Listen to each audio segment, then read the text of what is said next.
तो चलिए 7.2 का क्वेश्चन नंबर 5 करते हैं। क्या कह रहा है? Find the ratio, again ratio निकालनी है, मार्क कर लो।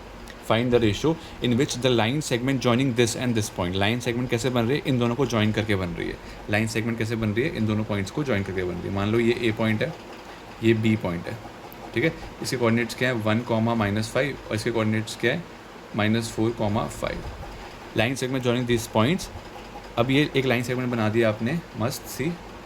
अब इसको डिवाइड कौन कर रहा है? इसके बीच में दरार कौन बन रहा है? तो इस डिवाइडेड बाय वाई एक्सिस, मतलब इस लाइन को कौन काट रहा है? वाई एक्सिस काट, एक्स एक्सिस काट रही है, सॉरी। इसको कौन काट रहा है? X axis. मतलब कि क्या मतलब हुआ इसका? मतलब अगर ये ग्राफ है आपका, ठीक है, अगर आपका ये ग्राफ में वाई एक्सिस है और ये आपकी एक्स एक्सिस है, तो वाई एक्सिस जो है और ये एक्स एक्सिस जो है, तो एक्स एक्सिस जो है वो इस आपकी लाइन को क्या कर रही है? कट कर रही है दो पार्ट्स में। क्लियर? अब ध्यान सुनना, ये पॉइंट है, यही पॉइंट होगा कोई धोखेबाज पॉइंट जो काट रहा है इस लाइन को।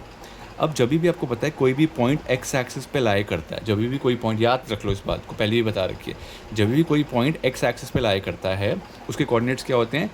x, 0 होता है हमेशा। क्योंकि आप एक्स एक्सिस पे लाई करो तो y तो कुछ होगा ही नहीं ना यार, एक्स एक्सिस के ऊपर ही पॉइंट है तो y तो कुछ पॉइंट होएगा ही नहीं, 0 ही होएगा।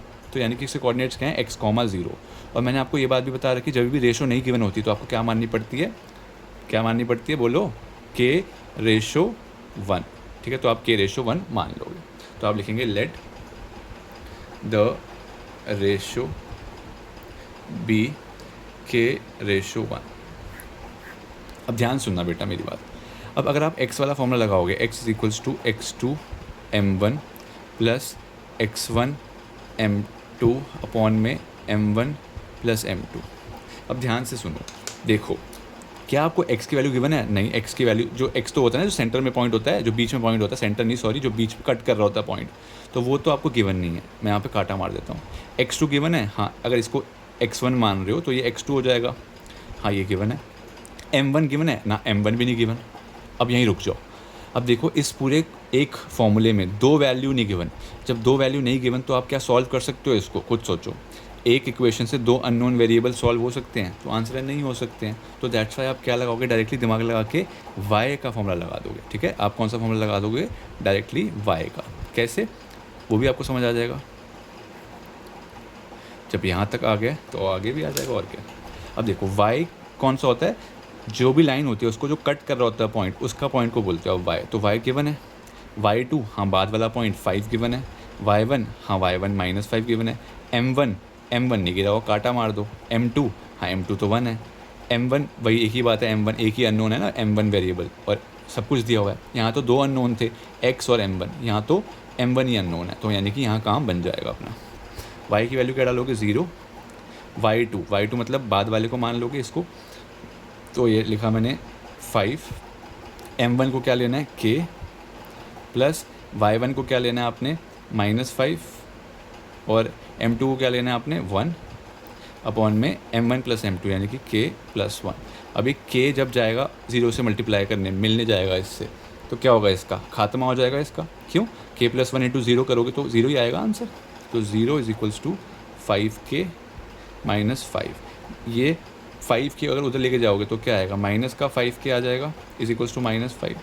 माइनस से माइनस चल बसा, तो 5k की वैल्यू कितनी आ जाएगी? 5k की वैल्यू कितनी आ जाएगी? 5/5 यानी कि 1/1, यानी कि आपका k का वैल्यू कितना है? 1/1। ठीक है, तो मतलब हमने फाइंड करनी थी रेशो, वो तो निकाल दी। आगे भी पढ़ लेते हैं सवाल। Also find the coordinates of division, मतलब इसके कोऑर्डिनेट्स जो हैं वो भी निकालो। तो y वाला तो हमें पहले से ही पता था, x वाला फाइंड करने के लिए बोल रहा है। ठीक है, x वाला मांग रहा है, तो ये वाला फॉर्मूला लिखते हैं, x = x2। x2 क्या है अब भैया? x2 है -4, और m1 m2 दोनों क्या आ गए? 1/1 आ गया आंसर, तो इंटू 1 कर दिया। ठीक है, प्लस x1 कितना है? 1, और m2 भी 1 है, अपॉन में 1 + 1। ठीक है, k मत लगाने बैठ जाना, k तो पता चल चुका है ना भाई, 1/1 आ रही है वैल्यू। अब k मत लिखना, m1 m2 दोनों 1 बना रहे हैं, तो आंसर कितना आएगा? -4 + 1 अपॉन में 2 -3 अपॉन में 2। ठीक है, तो आपका आंसर कितना आ गया? -3 अपॉन में 2, 0। तो ये आपके कोऑर्डिनेट्स आ गए। ठीक है, ये पॉइंट ऑफ डिवीजन के कोऑर्डिनेट्स आपके पास मिल चुके हैं आपको। ठीक है, नेक्स्ट क्वेश्चन करते हैं, क्वेश्चन नंबर 6।